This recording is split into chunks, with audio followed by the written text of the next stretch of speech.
Thanks, everybody, for coming to our first ever Public Policy Minnesota Zoom meeting. This is pretty exciting. I mean, I'm happy about this. This is kind of fun.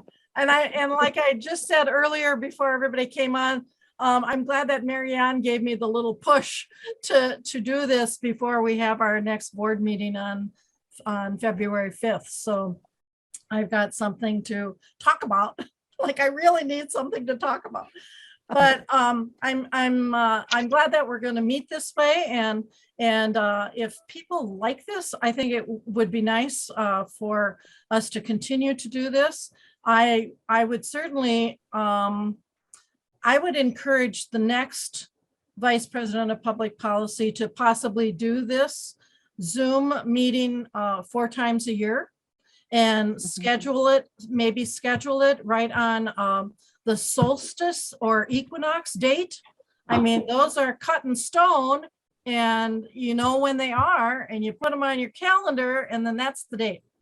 And so I'm kind of I'm going to suggest that to the next person who takes over this position and see what they think about the idea of doing that. So what tonight, as the agenda was sent out to everybody, and I have on the agenda, you know, some introductions and a public policy branch chair review, talk a little bit about our precinct caucus process,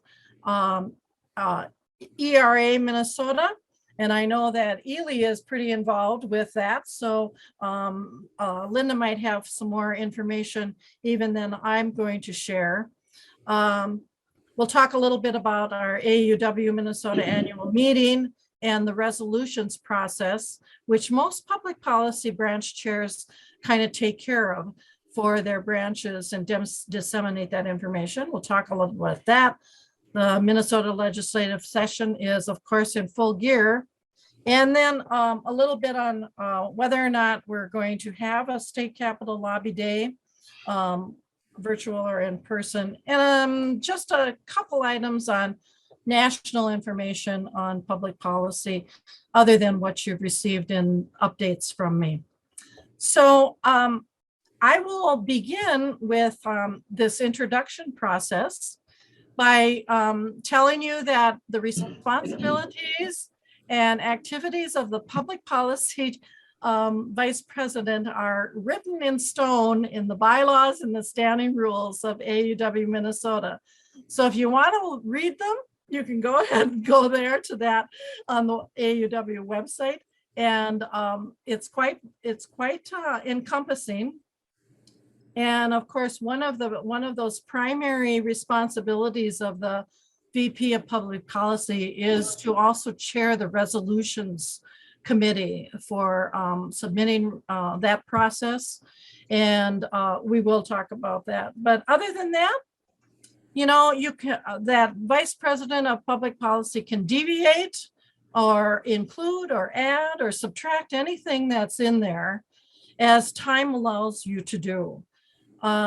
There are certainly things in my tenure in this position that I've decided to add in responsibilities, and then also to do things like this, to just kind of bring technology a little bit more forefront into sharing information.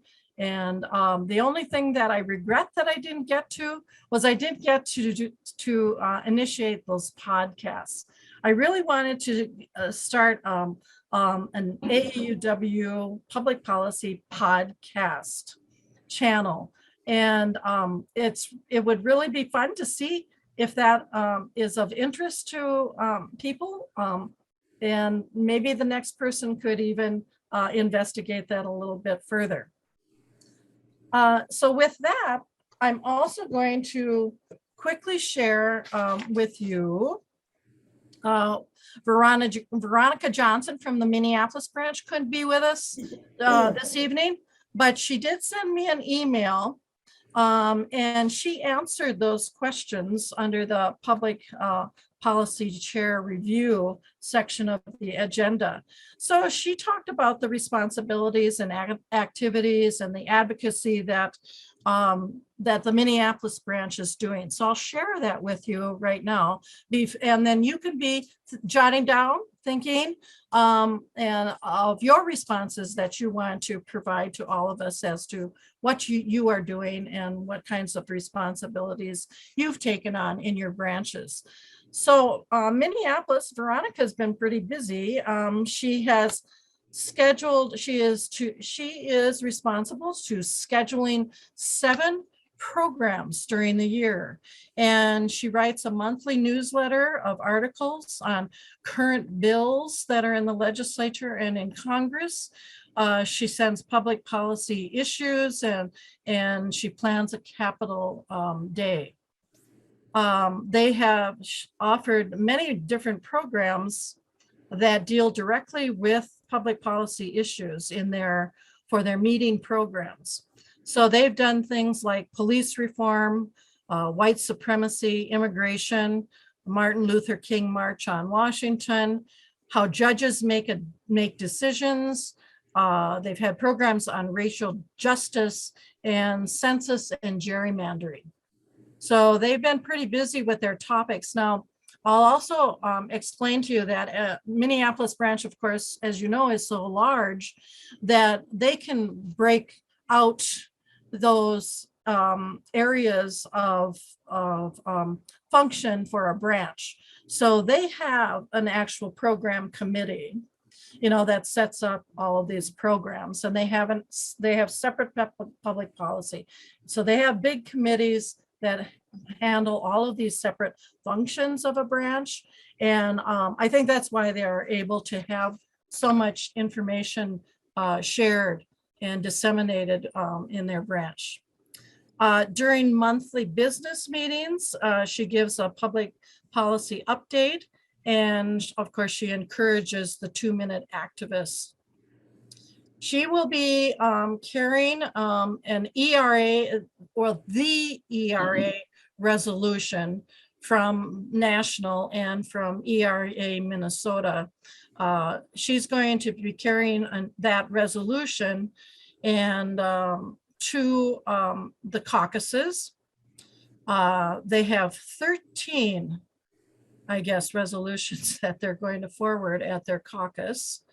And then for their branch meeting is on the same day as the ERA rally at the state capitol, at the Minnesota State Capitol. That's January 27th at 1:30 p.m. And they are going to meet with Senator Pappas and Representative Moran about ERA Minnesota. Veronica is on the ERA Minnesota Working Group. That's the name of their board, the ERA Minnesota board. They call themselves the Working Group. And so she is on that actual board. And so that's why she's heavily involved. She'll be at the press conference, et cetera, in the state capitol press room. And so busy, busy, busy. She is working on a resolution from the branch to take to the annual meeting. And so I hope to hear from her on that. She's also planning on doing a day at the Capitol in March. Minneapolis is such a large branch that they have a lot of local issues that they always want to promote during the Minnesota legislative session. So she will organize Minneapolis's actual state legislature lobby day on behalf of AAUW, but for the Minneapolis branch. Oftentimes, in the past, I know that AAUW has collaborated with other organizations, such as we did, a couple of years ago with ERM Minnesota, but also with the League of Women Voters. So they've been very strong in that, and so has AAUW Minnesota. We can continue to do that, and hopefully we'll get back on track to do something like that. So who wants to be the first person to tell us all what you're doing? I'll get it over with. I wouldn't mind. Great. So as far as responsibilities, pretty much like the Minneapolis branch, as the chair, I set up the meeting schedule, write the agenda, and manage the meetings.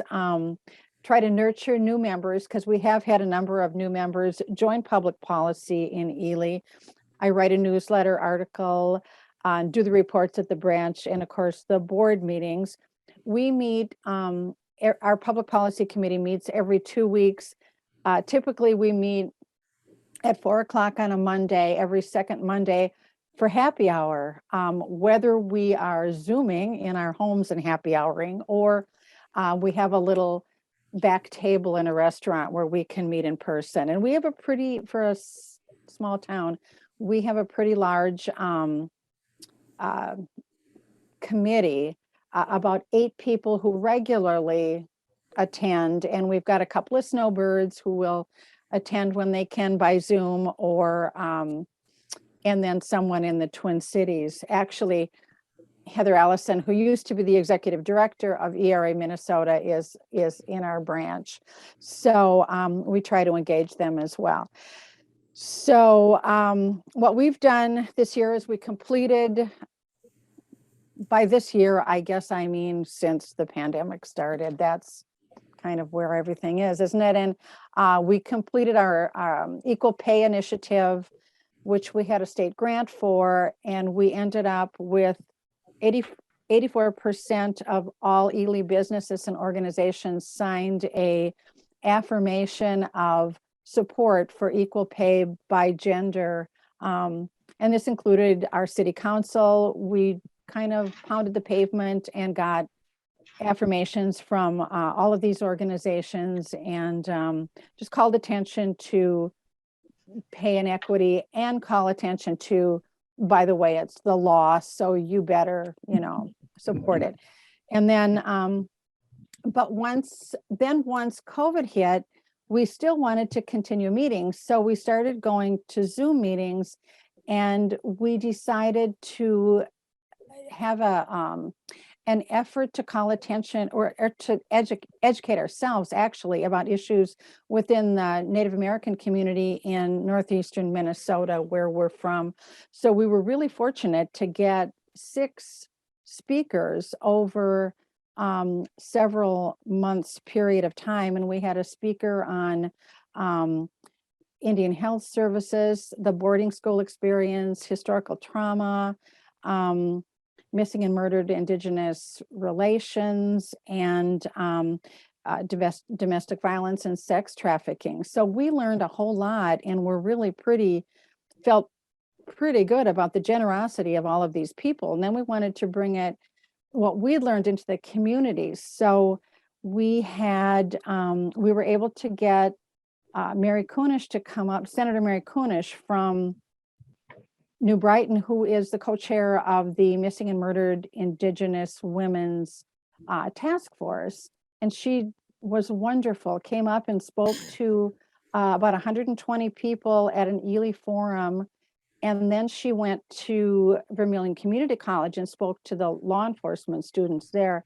And it was absolutely marvelous. If you ever want to try to get a speaker who is more than willing to come, she was fabulous. And then we had Linda Lagarde Grover come in November.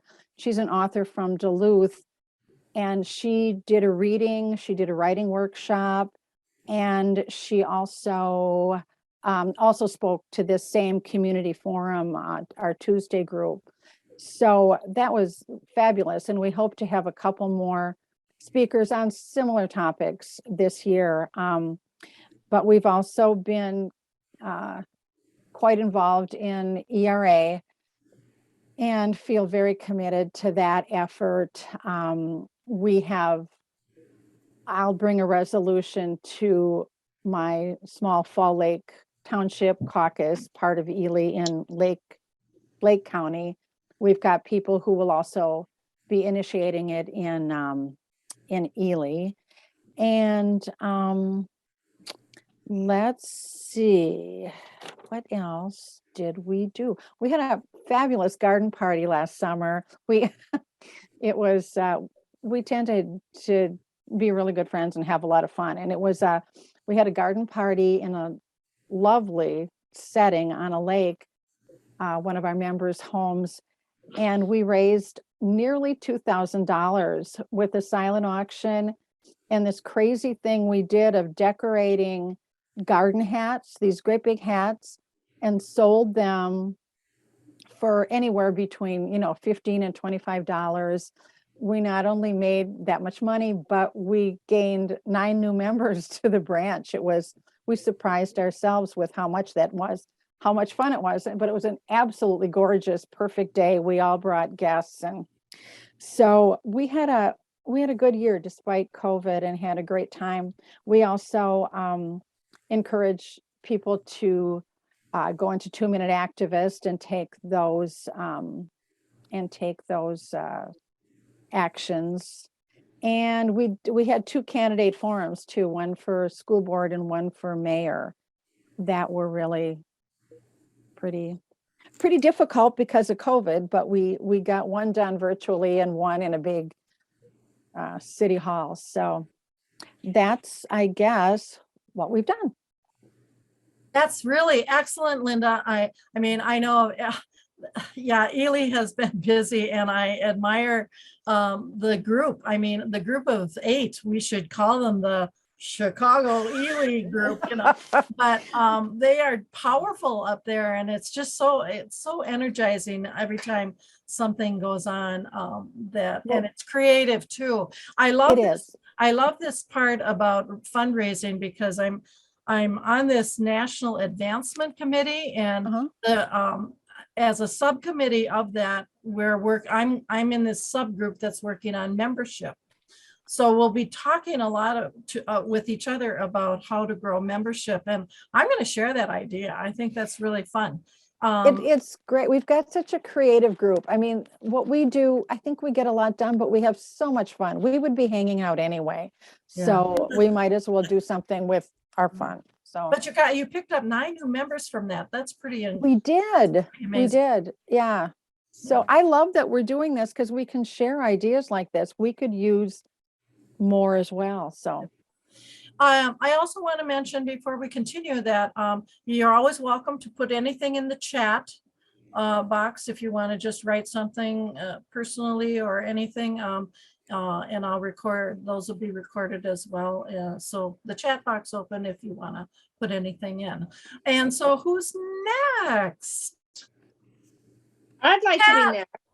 Okay, Kate Baldwin, you can be next. Because mine's going to be super duper short. We have not had a public policy chair in 2 years, maybe. Not an active one in at least 3 years. And so all these lovely things on your list, we are not doing. We don't know. We are not. The League of Women Voters does such a wonderful job in Duluth that we don't try to cross paths and duplicate what they're doing. So we don't do a lot of those things. We do, of course, advocate for the 2-minute activists, and we are involved in trafficking activities January and February, but that's the extent of what we have done in Duluth. Period. I think one of the challenges that we have faced is not really having a good understanding of what is expected of a public policy chair. And I will be looking at that on the website to see how we can adapt whatever it says about your job, Jan, and try to get that going into Duluth. Sure. Yeah. I tried my best to get Bonnie Edwards interested in. No, that wasn't her bag. Yeah, because I have known Bonnie for decades and decades and decades. We used to teach together at the college, at a community college system. And so, yeah, I tried my best to encourage her, but No. to no We avail. have a new person who it will do it for a year. And so hopefully we can help her be successful so Great. that she'll do it for more than a year. Good. Excellent. Excellent. Okay. Thank you. Catherine, would you like to go next? What's going on in Winona? Well, we've been pretty inactive, I would have to say. We have a very active League of Women Voters in town, and I'm not a member of that, but they're trying to recruit me. And we have been very interested in the ERA. And I personally am following a lot of these issues, but we're not doing it through the actual AAUW organization, because we've just now got our Zoom going. And so we had our first Zoom meeting recently. And that seems to be very helpful. I think that a lot of people are reluctant to go out. It's just been the COVID has really had quite the impact on our group. So, and Lynn Thoyer, our president, has done a lot to get things going, because she's very active. She's always been very active in the League of Women Voters. And so now she's, lighting a fire under the AAUW people. And I'm personally interested in all the public policy issues, but we really haven't done anything formally. So That's totally understandable. I mean, it's an issue for everybody. The pandemic has hit everything. I can tell you that when I do attend the monthly public policy chair meetings with National, that they have actually found an interesting increase in activities in different states and branches within the state organizations, because for some reason it tends to be easier for some people to just sit at the computer and do those things that they normally wouldn't do without worry of, oh, I have to go meet my legislator. I just don't know how if I can do that. But you can write a letter, or you can write an email, or you can do a 2-minute activist. And that seems to be working better for many individuals. And that's what's kind of coming back. Yeah. I do all of those things, write letters to the editor and do the 2-minute activists, and, follow all of that on my own personal basis. But great soup. Whoops. You're muted. Yeah, Deb, what's happening on Brainerd?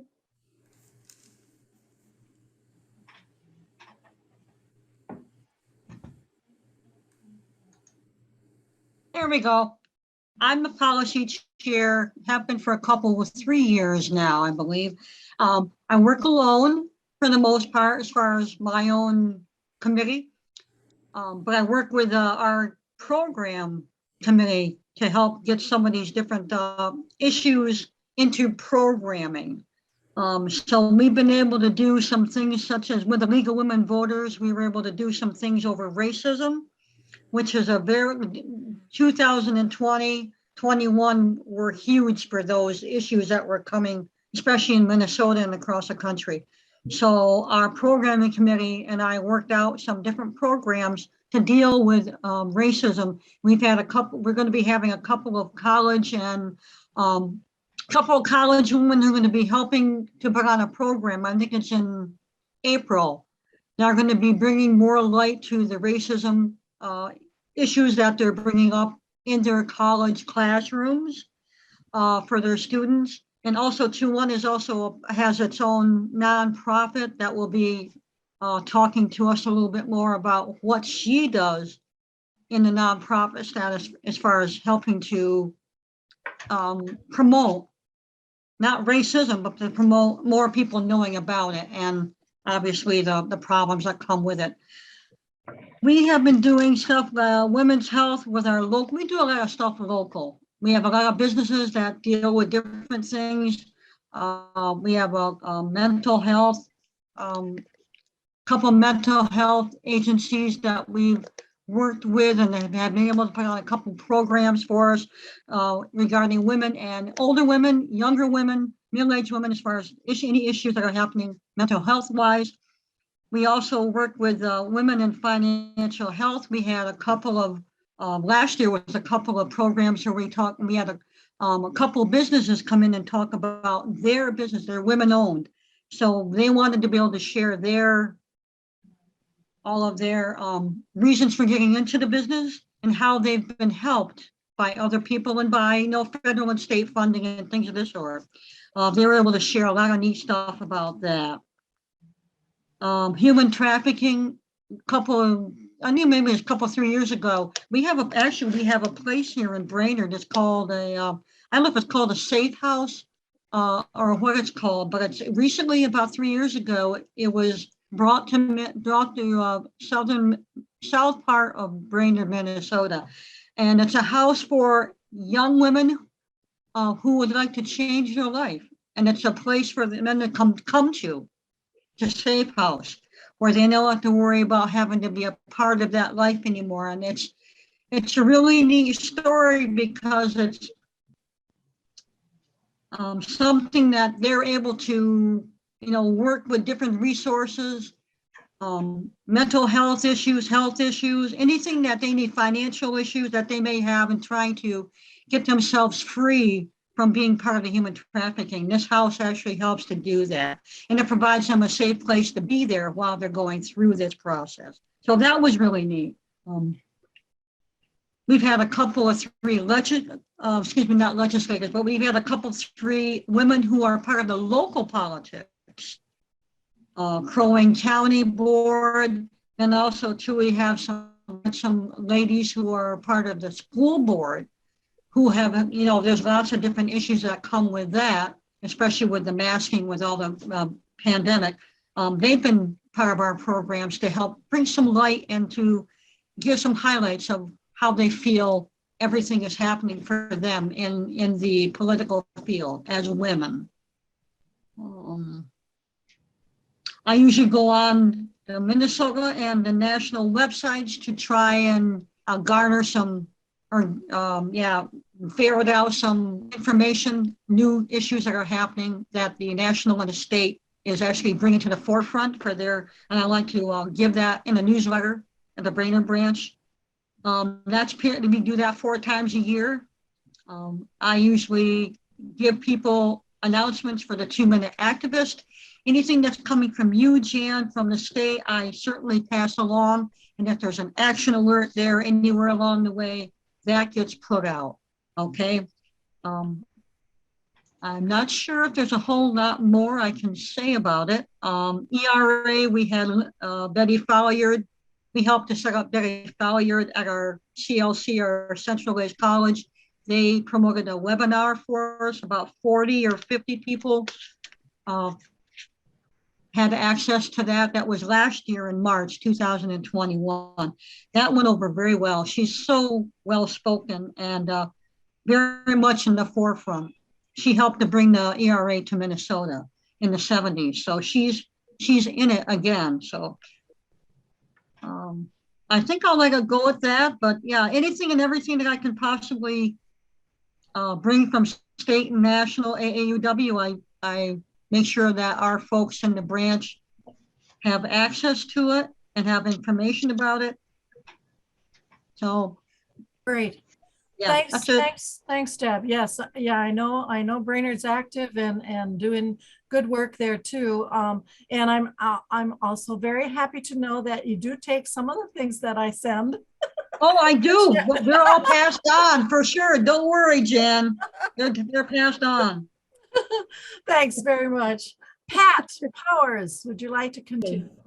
Yes, well, we do quite a few, some of the same things.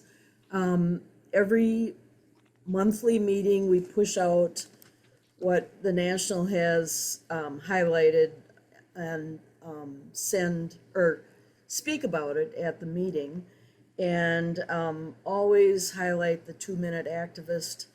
And I do think there are quite a few of our members who actually get the direct email about the 2-minute activist, and they do act on it. Let's see, we try and write a public policy section for our monthly newsletter. And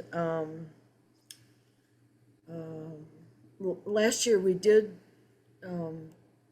submit a resolution to the state meeting. And this year, I know that that our president was really involved in the one from last year. And I know that I did think she was going to work on a resolution that would be like a long time coming, but now we're right up to the fact that we're going to have this annual meeting and we really haven't created another resolution. Let's see. We did celebrate, and we do almost every year, do something about Equal Pay Day, which is in April. And last year we did something called, and this is something that probably everyone would be interested in sharing. It was called an unhappy hour. And we met at a brewery, and there was about, I don't know, 40, 50 people there. And then we didn't have the brewery to ourselves. So we had a lot of other people there who, we had a speaker and just talked about the fact that it takes women so long to catch up to men, and depending on your race, if you're Black, it takes you longer. If you're Hispanic, it takes you even longer. If you're Native, it takes you even longer. So I kind of wonder if some of those discrepancies are going to abate a little because of the pandemic and all the people quitting their jobs and wanting higher salaries, and just to see if things become more equitable. Okay, we try and work on the program committee. We have a separate program committee, but public policy adds into that and tries to get speakers who are have something to do with public policy.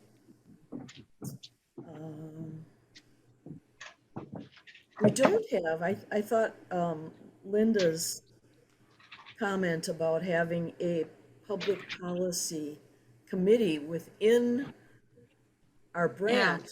We don't have that. I think, well, that's a good idea. You know, it'd be interesting to see how many people would show up and would have, interest in working on political campaigns or just having the discussion about all the things that are related to public policy. I know that there are quite a few of our members who belong to different groups who are politically active, and they do sometimes have a report on their little committees, which is outside of AAUW. And that's about all. Oh, I want to tell you about another thing that we did. It kind of is related to wine, or to membership and public policy.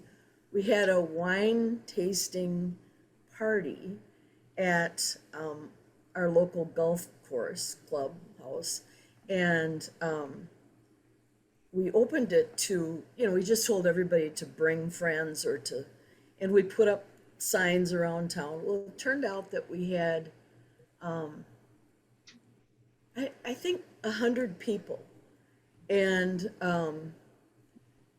there was a charge to taste the wine, and we had a sommelier there and like 5 different kinds of wine, and there was also food provided too.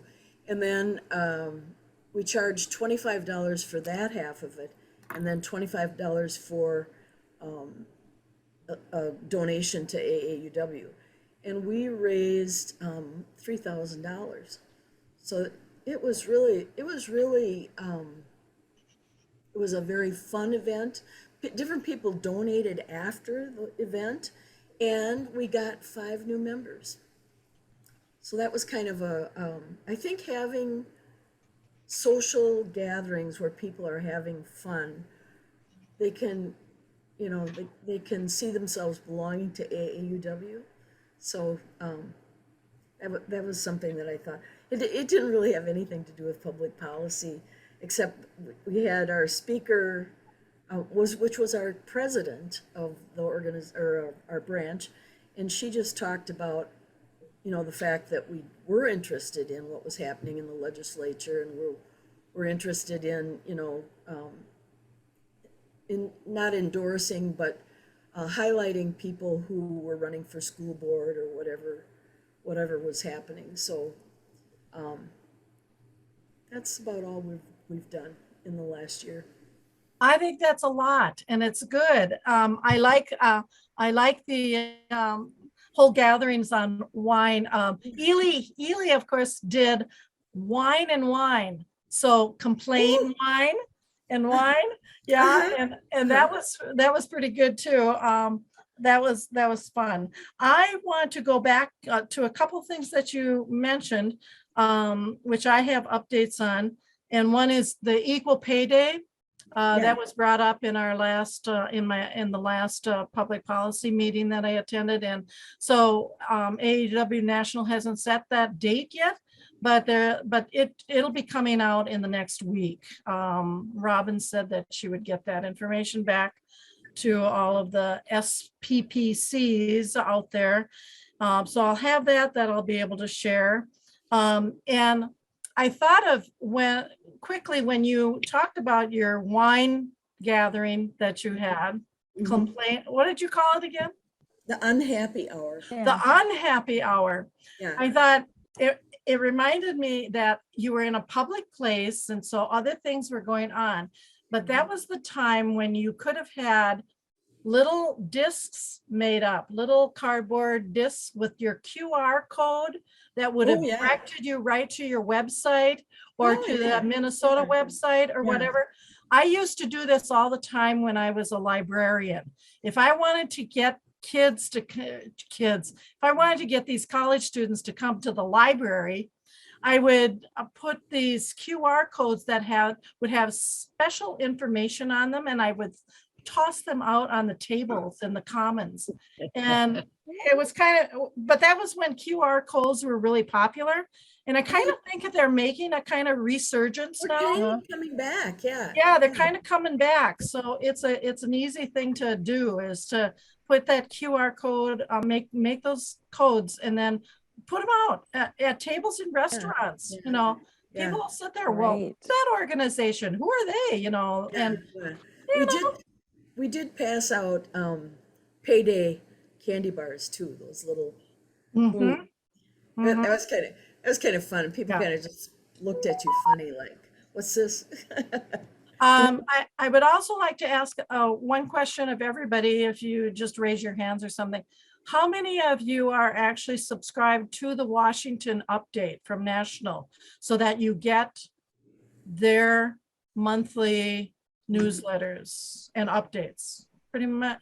Well, if you haven't, you should go to the National website and sign up, so that you can get that direct information all the time in the Washington Update. It used to be published and sent to you via U.S. Postal Mail. You used to get a nice booklet form, but it's easier to have them send it to you electronically.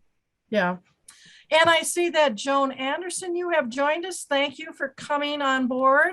And we're going around and we're just introducing ourselves and what our responsibilities are at our branches. But I'm first going to go to Jan from St. Cloud, and you can give us your update. Sure, thanks.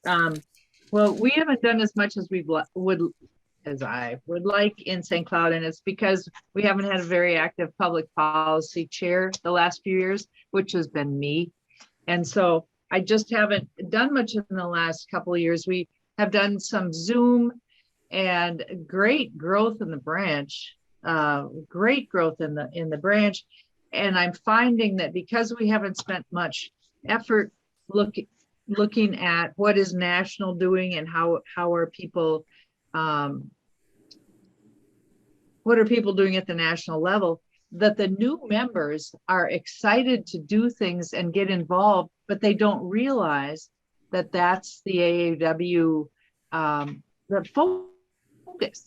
And the executive committee met, and they've met frequently, I think every month, what should we do? What should we do? And they're so excited about Start Smart. And we've had, and so, I'm kind of an old timer and go, well, great, let's do that. Or we've had programs on trafficking, and we've had programs, local women politicians, but we haven't done a very good job connecting the dots between the members' interest in those topics, which are in the regular monthly meetings, and the fact that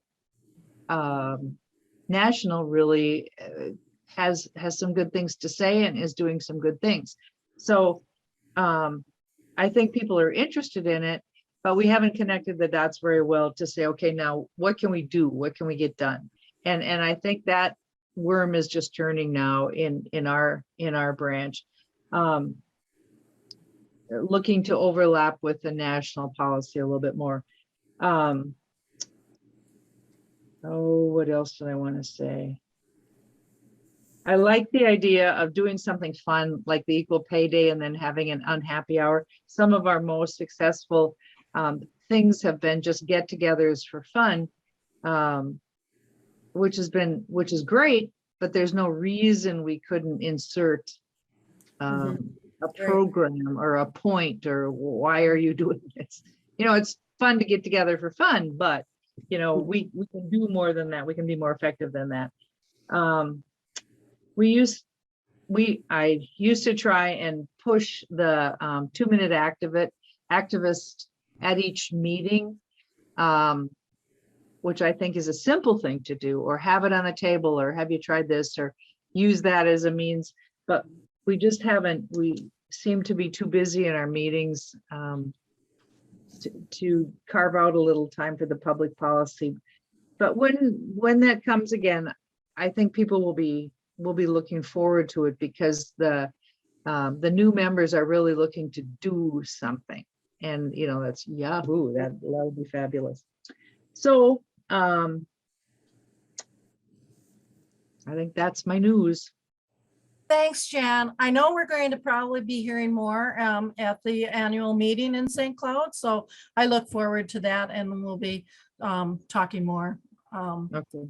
Joan, it's so nice to see you, because the last time we talked was on a board to branch phone call. Yes. So I'm really glad to see your face, and if you would like to just share with all of us some of the things that go on with public policy on your branch. We had a meeting last year, a Zoom meeting on legislative issues. And right now we are trying to get Steve Simon to come and speak. And so we'd like to make a bigger, meeting out of it. We are real interested in getting our scholarship.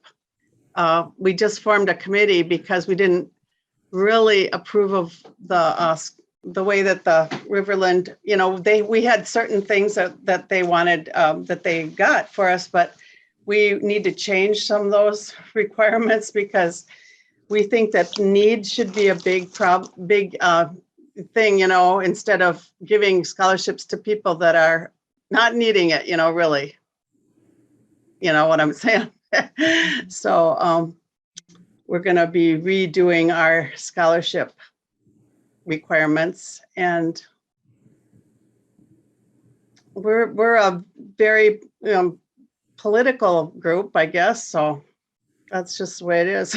That's okay to be political. We can be as political as we want. We just can't be partisan. Yeah.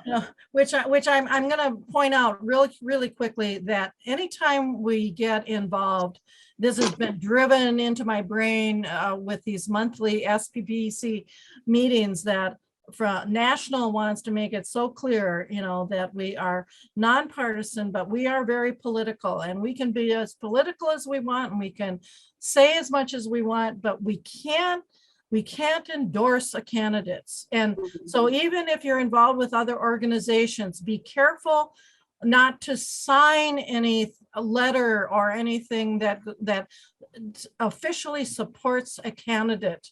coming up for election. When that happens, it jeopardizes nationals 50C, correct, Dave? The five, yeah. Anyway, it jeopardizes, It's the 501c3 yes. designation, the nonprofit. Yeah, yes, it would jeopardize the nonprofit designation for national. So we have to be very careful about that. So just make sure, I mean, you can do these things personally, such as like in Ely, I think, Linda, there were 4 members of AAUW that actually signed that letter. They helped sponsor, they signed their name to help sponsor the ad, the full page ad about our congressional District 8 representative. But they did that independently. Exactly. Had they Yeah. put AAUW behind their name, then that would have been a problem. Right. So, yeah, but you can do those things individually on your own, and I think that would be great. I see there's something in chat.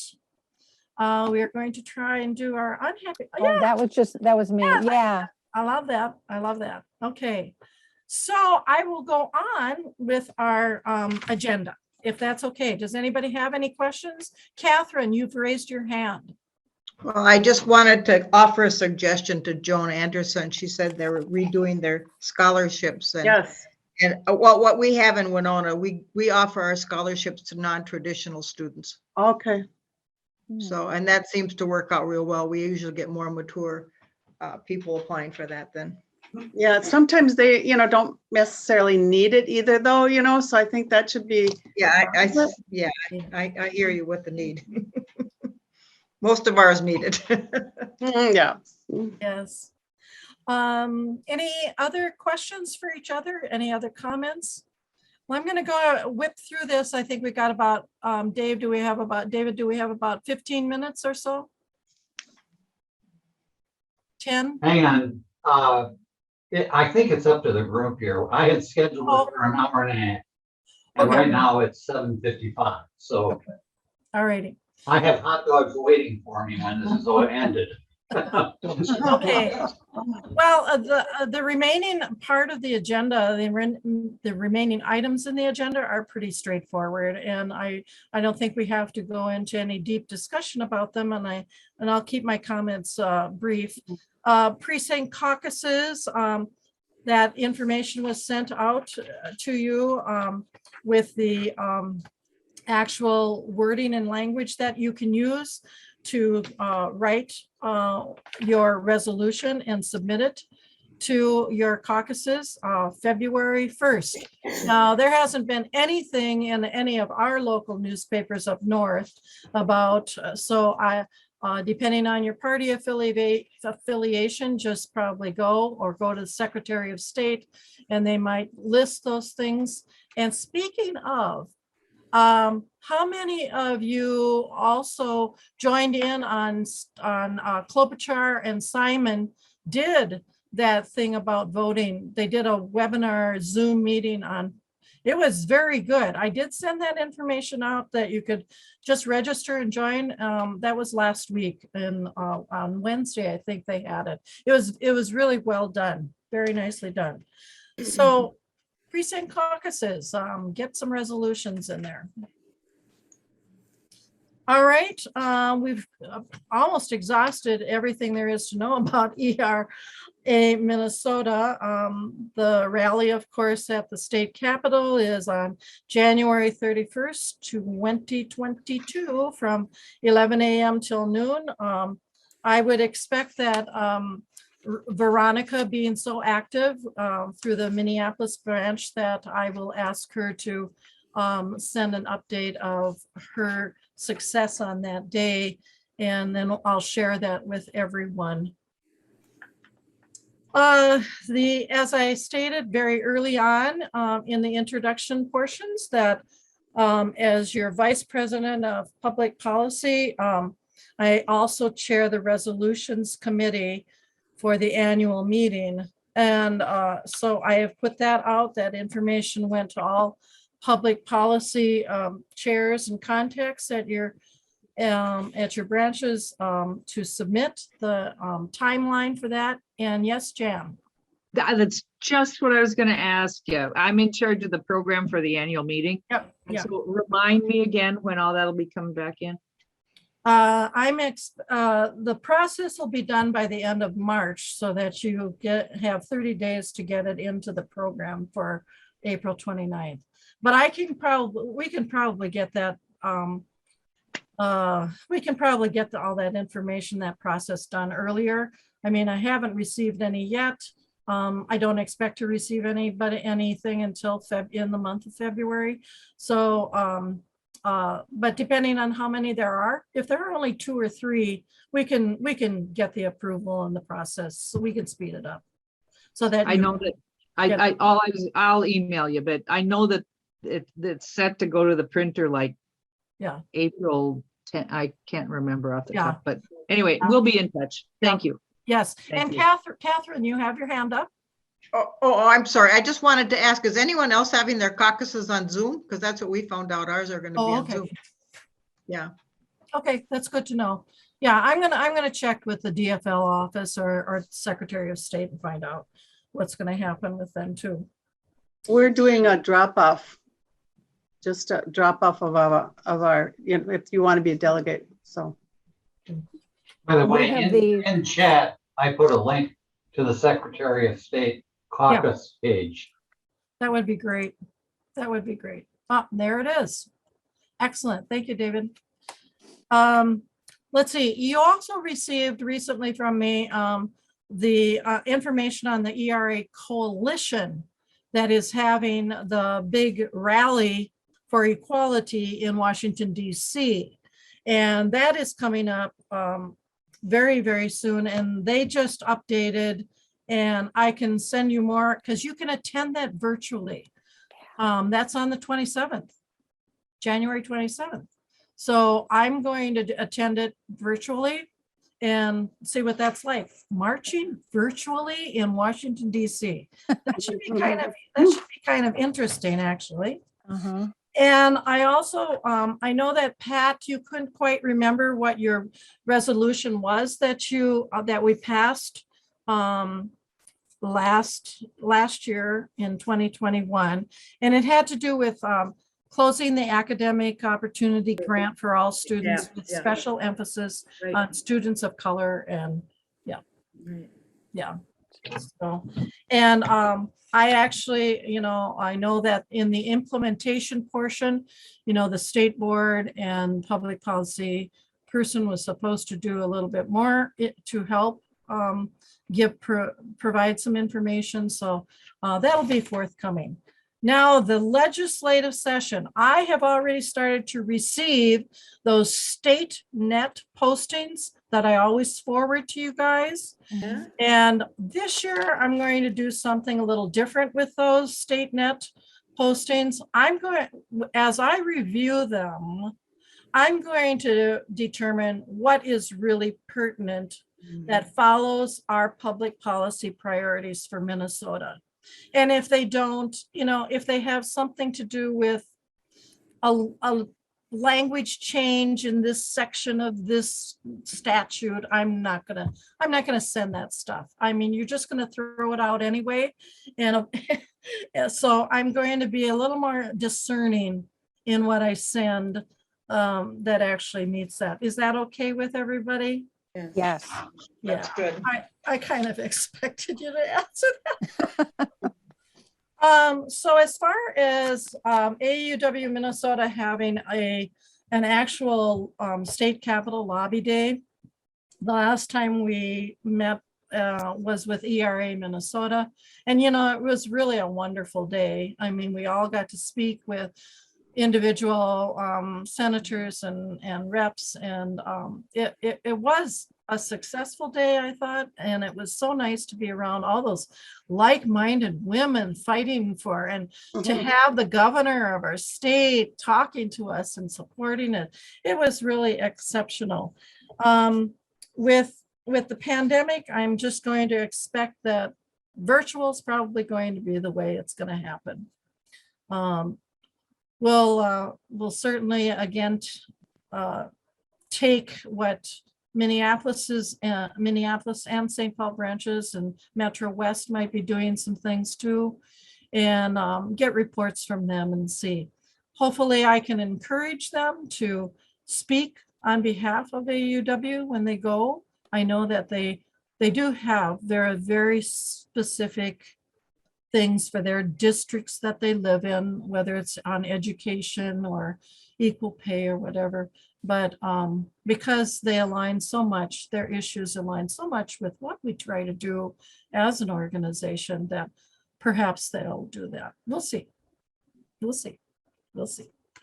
As I also mentioned on national public policy, that every month I attend those state public policy chair meetings.